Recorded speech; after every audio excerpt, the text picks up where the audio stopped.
මන් රස්සාවක් හොයාගෙන ආවේ අම්පාරේ කෙවිලියා මඩුව පන්සලට. ඔයාලා දන්නොත් ඇති අම්පිටි සුමන් රතන හාමුදුරුවෝ නැත්තම් මඩකලපුවේ හාමුදුරුවන්ගේ පන්සල තමයි මේක. මාස කීපයක් වැඩ කරලා කීයක් හරි හොයාගෙන ආපහු බයිසිකල් ගමන යන්න තමයි මගේ අදහස තියෙන්නේ. පන්සල පුරාවටම තනින් තන පොඩි පොඩි මල් ගොඩාක් තියෙනවා.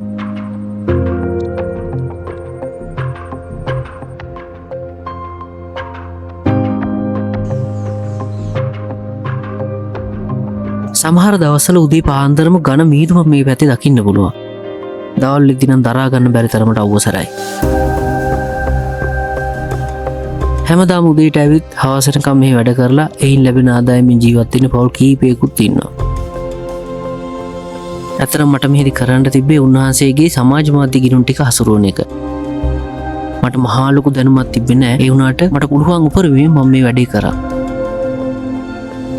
මේ පන්සල වටේටම මෑ බටු මාළමිරිස් බණ්ඩක්කා වගේ එළවලුත් දුක්ගස් වගේ බෝගත් වගා කරලා තියෙනවා. මේ දවස් කීපේ පුරාම මම මේ හැමදේම බලාගෙන හිටියා. මේ මිනිස්සුත් එක්ක සම්බන්ධතා ගොඩනගාගත්තා. කතා කරා, විස්තර ඇහුවා. මේ වදකින්දි මට මතක් වුණේ මහවිලච්චේට ගිහිල්ලා ටික දවසක් මා දුක් විඳපු විදිය. මචං ගොවිතැන් කරනවා කියන්නේ ලේසි වැඩක් නෙමෙයි බා. කෙවිලියා මඩුවට ආවට පස්සේ මම දැක්ක දේ තමයි මඩකලුපුවේ හාමුදුරුවෝ වැවක් හදන්න සෑහෙන්න මහන්සි වෙනවා. මේ වැව හැදුවම පවුල් 1000කට සිතක් සැලසෙනවලු. මොනින් ටික දවසක් ඇවිල්ලා මං අම්පිටි ස්වාමීන් වහන්සේ ළඟ වැඩ කරා. ඒත් වැඩ කරන්න උනේ ඇත්තටම දවස් 5ක් විතර. මොකද මට පොඩි අවස්ථාවක් ලැබුණා ශ්‍රී ලංකා ගුරු සේවයේ ගුරුවරයෙක් විදිහට බැඳෙන්න. මොකද මම දැන් අවස්ථා කිහිපයකදීම උත්සාහ කරා හරියන්නේ නැහැ. මම එක්සෑම් එක ලිව්වා. ඒත් දැන් මට ලියුම ඇවිල්ලා තියෙනවා ශ්‍රී ලංකා ගුරු සේවයේ ගුරුවරයෙක් විදිහට ඉස්සරහට වැඩ කරන්න පුළුවන් කියලා එන්න කියලා. ඉතින් මේක වෙනස්ම ජීවිතයක්, වෙනස්ම අත්දැකීමක්. මොකද දවස් 5යි මම හිටියේ අපිට සුමනත් ස්වාමීන් වහන්සේ ළඟ. හරිම ලස්සනයි. මොකද මේ වටේටම තියෙන්නේ වගාවක්. එහා පැත්තෙන් තියෙන උග්ගස් වගාව. ඊට පස්සේ මෙතන තියෙනවා බටු, ඊට පස්සේ බණ්ඩක්කා, මෑ, ඊට පස්සේ ටනලයක් ගහලා තියෙනවා මාළුමිරිස්. වගේ මහා විශාල ව්‍යාපෘතියක් යනවා මෙහි. ඊට පස්සේ එහා පැත්තෙන් වැවක් හදන ස්වාමීන් වහන්සේ. මොකද පවුල් 1000කට වතුර ලැබෙනවා, සිතක් වෙනවා ඒකෙන්.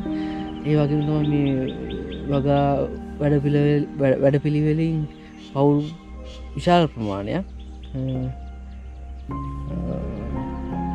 යැපෙනවා. ඇත්තටම වාසි ලබනවා. බලන්න කොච්චර ලස්සනයිද කියලා.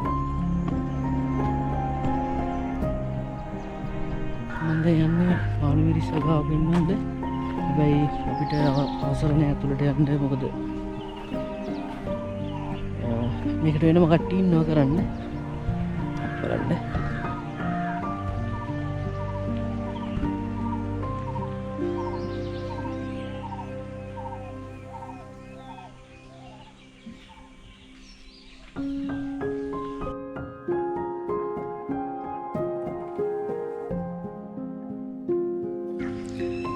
මේ තමයි පවුල් 1000කට වතුර ලැබෙන සිතක් වෙන වැව. මම ඉන්නේ බන්ටක දිගේ. මේක හපන ගමන් තියෙන්නේ දැනට తాවකාලික නවත්තලා තියෙන්නේ. අතර මට සතුටුයි මේ වගේ වැඩකට සම්බන්ධ වෙන්න පුළුවන් වෙච්ච එක ගැන. ඉන්න ටික දවසයි ඒක තමයි හැටලුව. බලන්නකෝ එහා පැත්තේ ඉන්න පක්ෂීන් දවස් ගානක් හරිම ලස්සනයි. මේ බලන්න.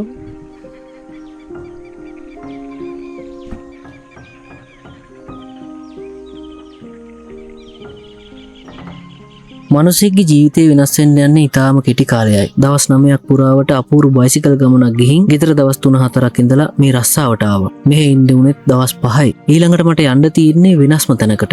ඒත් මේ වෙනසට මං හරි කැමතියි.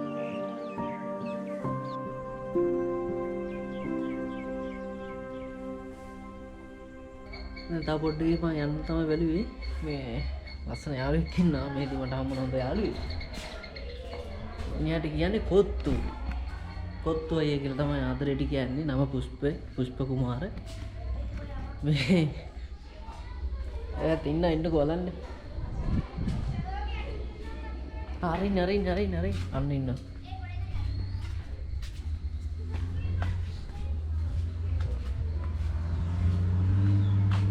කොත්තු අයියා බල්ලුන්ට බත් දෙන්න යනවා. එයාට යනවා මම.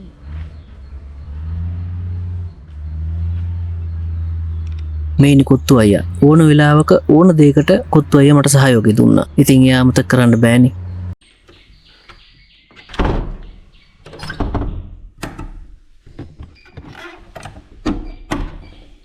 දවස් 5ක් වුණත් සෑහෙන මතක ටිකක් මම එකතු කරගෙන ගෙදර ආවා. ලොකෝ හඳුන්ට කතා කරලා දැන් යනවා ගෙදර. ගෙදර ගිහිල්ලා හෙට යන්න ඕන පත්වීම් ගන්න. මොකුත් ලෑස්තියක් නෑ අම්මා. මේ අක්කලා ගෙදරට බඩු ටික අරන් එනවා ඕන ටික. ඕක තමයි ඉතින් දවස් 6ක් විතර තමයි ඉතින් ඉන්න උනේ මේ. මා ලස්සනයි නේද මේ ටික මේ වත් හදනයත් එක්ක.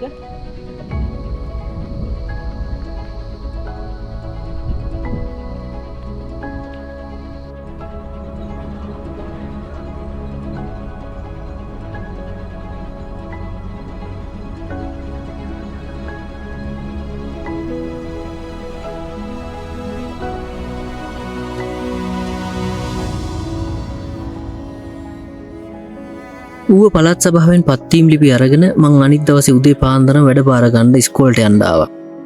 සුබවාදී බලාපොරොත්තු තියාගෙන ඈතින් පේන මුතියංගන චෛත්‍යයත් වැඳගෙනම මං ඉස්කෝලේට යන්න පිටත් වුණා.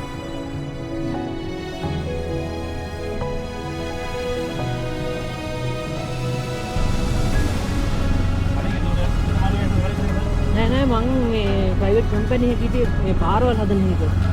ස්ටාෆ් එකේ. ඊට පස්සේ දැන් දවස් දෙකක් වෙනවා ලියුම ඇවිල්ලා. ඔව් පළාත් සභාවට ඇවිල්ලා ඊට පස්සේ ලියුම අරගෙන ආවා. පළවෙනි පත්තියේ මේ ඉස්කෝලේට. ඔව්.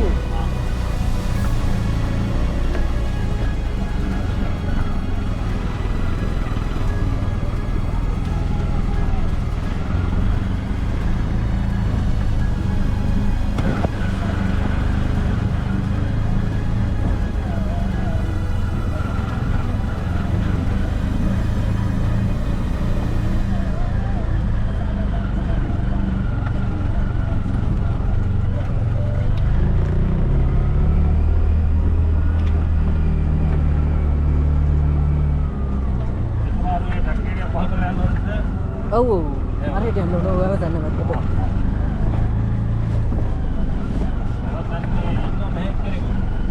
හවුද?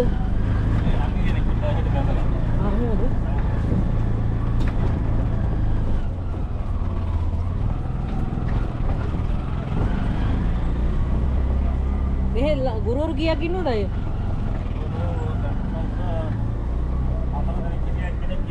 හා. තුන් දෙනයි. ළමයි? ළමයි 18යි දුරදී. 17ක් හෝ 18ක් හෝ 18යි.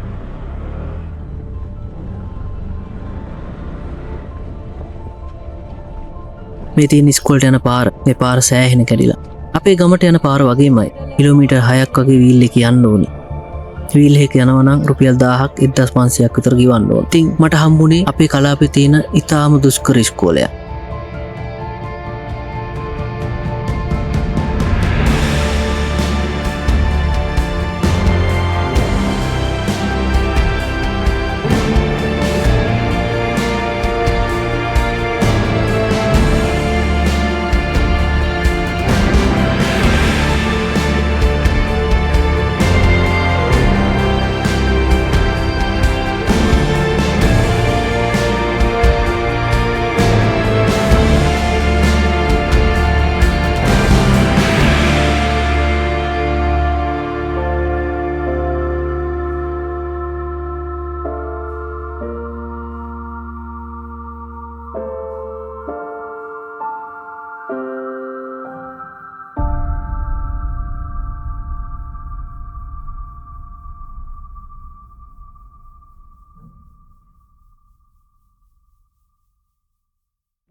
අම්මෝ පළවෙනි නිවාඩුව හම්බුණා. දැන් මේ ගෙදර යනකොට පොඩ්ඩක් මගට බස් එකේ ඇවිල්ලා මේ පාරේ බස් එක ගඩ කරන්නේ නැහැ. ටික දුරක් යනකම් කිලෝමීටර් 10ක් වගේ තියෙනවා. ඉතින් ඒ ටික මම පයින් යනවා. ඉතින් දැන් තනියෙන් කට්ටියක් ඉස්සරහින් ගියා. මේ ෂෝට් කට් එකක් තියෙනවා. මේ පාරෙන් පොඩ්ඩක් යන්න කියලා තමයි බැලුවේ. බලන්නකො ලස්සන මේ ටිකේ.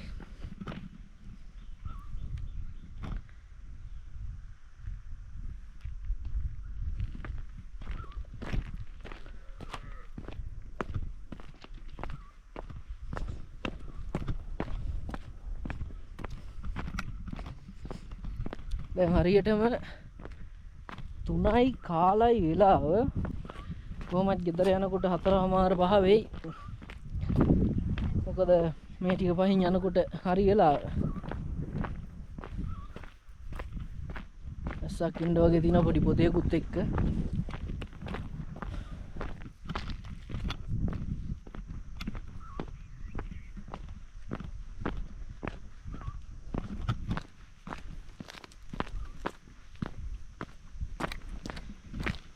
ටික කාලයකට කලින් කියන්නේ ගොඩ කාලයක් මේ පාරේ බස් වැඩ කරා. ඒ වුණාට දැන් වැඩ කරන්නේ නැහැ. මොකද මේ පාර විතරක් අමාරුයි බස් යන්න වැඩ කරන්න. මේ බලන්නකො ඉතින්.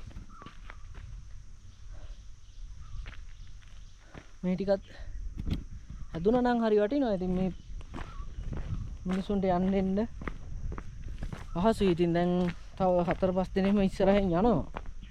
ඒ කට්ටියත් මේ බස් එකේම ඇවිල්ලා යන්නේ. ඉතින් එහිමීට යනවා ඉතින් ගෙදර.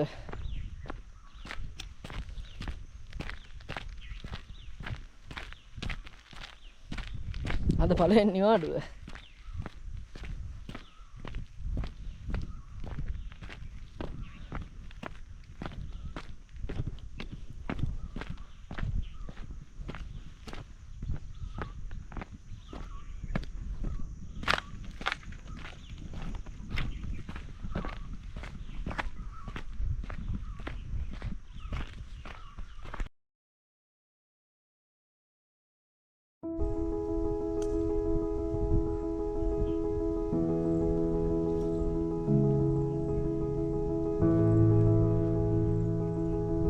සමහර හවස් වලට කන්දක් උඩට ගිහිල්ලා ලස්සනට ඉර බහිනව බලාගෙන ඉන්න මට පුළුවන් වුණා.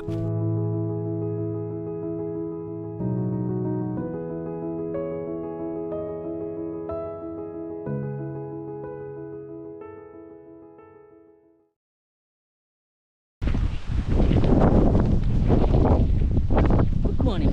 හරියටම 5:45යි වෙලාව. ගෙදරින් ආවේ 4:50ට විතර පයින් ආවේ. හරියටම පැයක් යනවා බස් එකකින් තැනට එන්න. ඔයාලට මතකද මේ තැන?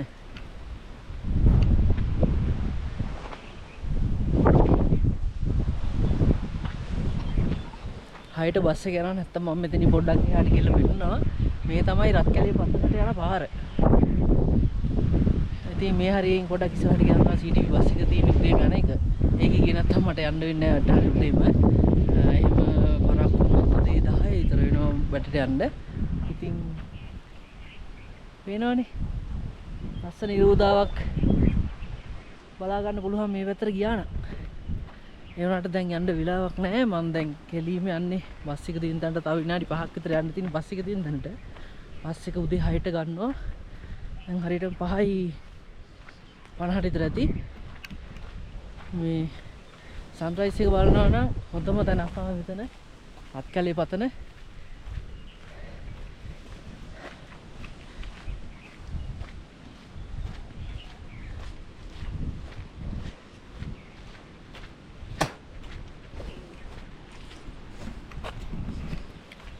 අද සැප්තැම්බර් 2 වෙනිදා. එතකොට පායන්නත් වහින්නත් පුළුවන්. ඒක දැනට නම් පායනවා කියන්නේ හුලංසරයි.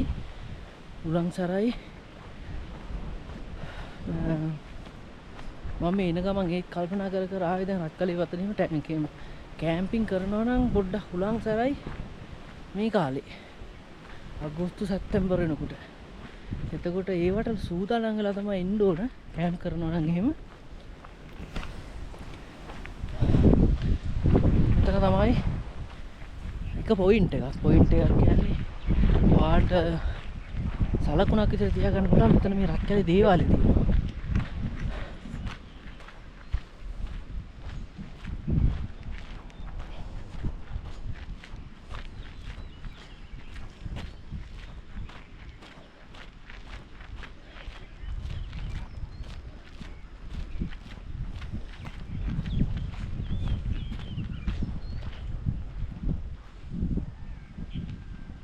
මෙන්න මේ පොයින්ට් එක හොඳට මතක තියාගන්න.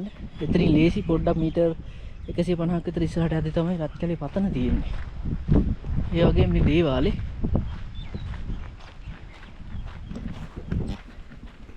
ඉතින් බස් එක ඉස්සරහ තියෙනවා. මම දැන් යනවා බස් එක ස්ටාර්ට් කළා වගේ තියෙන්නේ. එහෙනම් ආයෙ හම්බෙමු. දවස් කීපයක නිවාඩුවක් හම්බුණා. ඔක්කොම බට්ටි ක්ලාස්ටි කරගත්තේ බයිසිකල් ගමනක් යන්න හිතාගෙන. ගෙදරට ආපුවම මම බයිසිකලේ සර්විස් කරගත්තා. මේ කිටි කිටි සද්ද අහන්න නම් මං හරි ආසයි.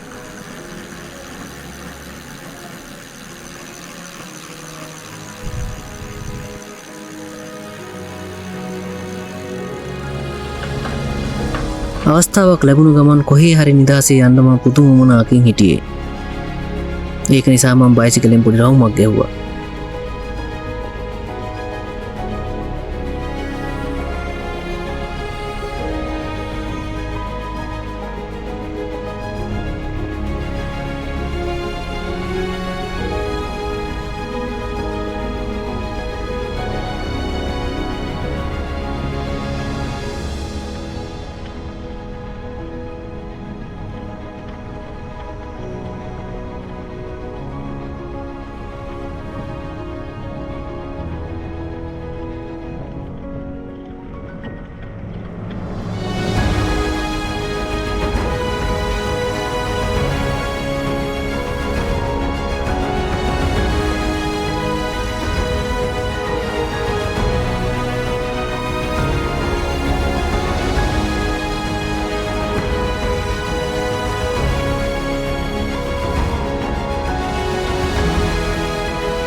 ඇලපාර දිගේ ඉස්සරහට යද්දී හැපොළ ජලාශය ළඟට මං ආවා. මෙතෙන්ට එද්දි ලොග්ගල් ඔයත් පහු කරගෙන තමයි එන්න ඕන.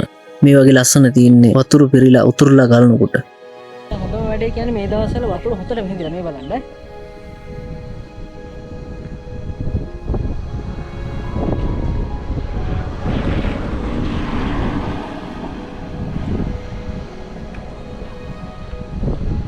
ඔයාලට මතක ඇති දැන් වහින කාලෙට මේක පිරීලා සෑහෙන ලස්සනයි.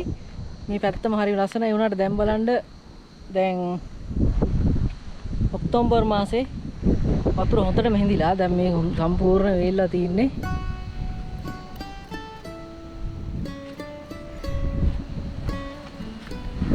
ඉතින් මහි අංගනේට යන ගම මට පොඩ්ඩක් හිතුණා නතර වෙලා බලන්න මේ පැත්තේ තියෙනවා.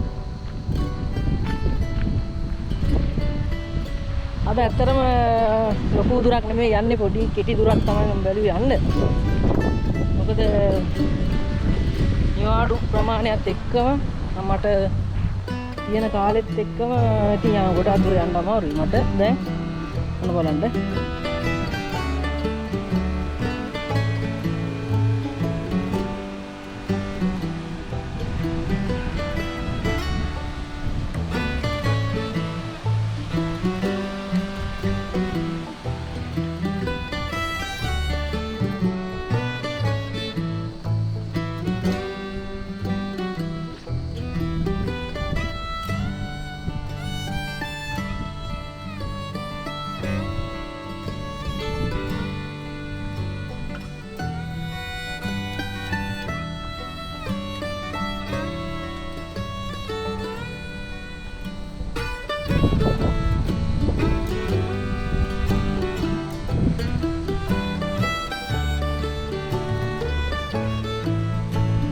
විදිහට තමයි වතුර යන්නේ මේ හරියට බෙදලා දෙනවා බලන්න.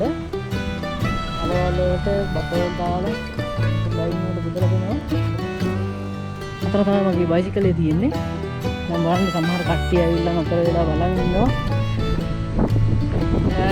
වතුර ගොඩාක් පිරුණාමත් හරි ලස්සනයි. වතුර නැති වුණාමත් ඒකෙත් අමුතු ලස්සනක් තියෙන මේ පරිසරයේ.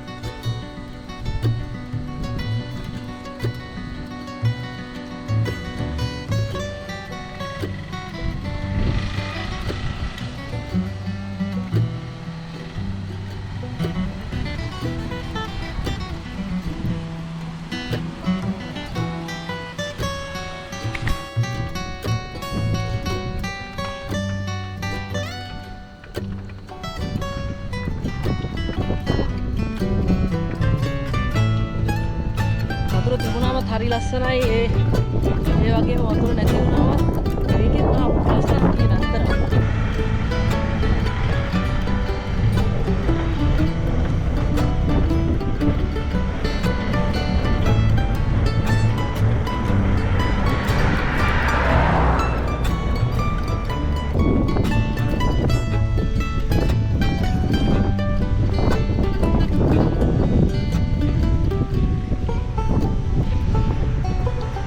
මම දැන් ඉන්නේ බදුල්ල මහියංගන පාරේ. එද්දි එක පව කරගෙන එනකොට තියෙනවා ලොක්ගලොයි ජලාශය ඩෑම් එක.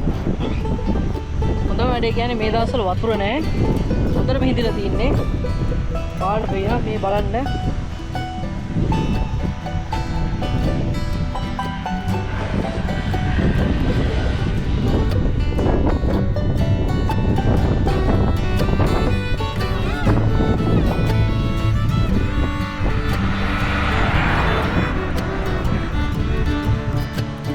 සම්පූර්ණ වතුර මේකට හිතෙනවා.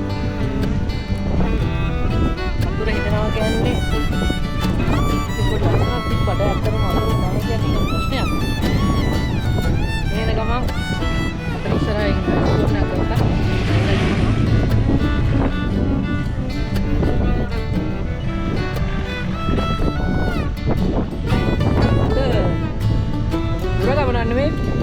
නිවාඩු හම්බුන නිසා දිවාස් දෙක තුනක නිවාඩුවක් හම්බුන නිසා ඉරක් තමයි යන්නේ. පොඩ්ඩක් කිලෝමීටර් 100ක් වගේ දවසක් 100කට වගේ දවසක් ගියා ගන්න තමයි බැලුවේ. පාඩ මතක ඇති වතුර පිරුණ කාලෙත් එකෙන් මේ සම්පූර්ණ ලස්සනක් තියෙන දැන් ඒ වුණාට ඉතිලා තියෙන්නේ සම්පූර්ණම.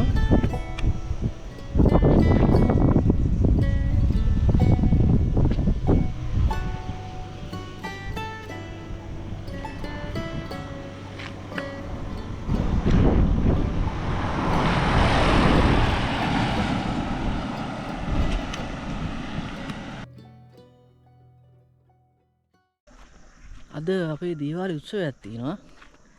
දැන් හවස 5 මාට විතර ඇති. මමත් යනවා දැන් හිටට යන්නත් ඕනේ. ඊයන් කලින් පොඩ්ඩක් රවුමක් ගහලා ඉන්න. දීවාලි උත්සවෙත් බලලා එන්නම්.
ඉතින් මේ වීඩියෝ එක හොඳයි නම් අනිවාර්යෙන් ලයික් එකක් දාන්න, ෂෙයා කරන්න, සබ්ස්ක්‍රයිබ් කරන්න අමතක කරන්නත් එපා.